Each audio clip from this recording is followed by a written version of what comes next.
RBS bank closures. Theresa May confirmed she won't step in to stop ma.ss shutdown. The Prime Minister faced calls to summon Chief Executive Ross McEwan to Downing Street to explain the mass shutdown.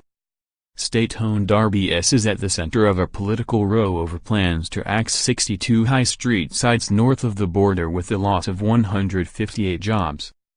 It is part of UK-wide cull of 259 branches, including 197 from NatWest, with 680 workers in the firing line. RBS is still 72% owned by the taxpayer following its £45.5 billion bailout during the 2008 financial crisis. But commercial decisions such as branch closures are taken independent of government. Mrs. May was challenged to intervene on the matter by SNP Westminster leader Ian Blackford during Prime Minister's questions.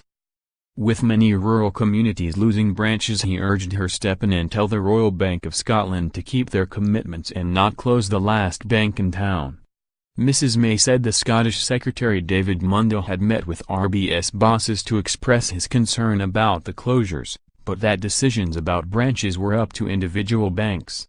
She added that banks were required to meet the ACES2 banking standard to ensure that essential services were still available to customers, and that some banking functions would still be possible in places where branches were closed, through the post office. Mrs. May said, "An awful lot more people are banking online these days without requiring the use of a branch."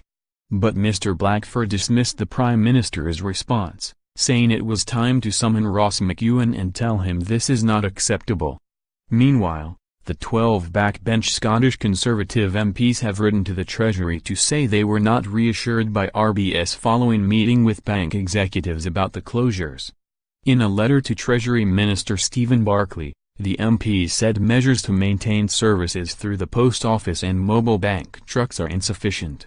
Mr. Mundell held talks with ma.ss, RBS chief executive for personal and business banking last week when it is understood rural anger over the closures was made clear.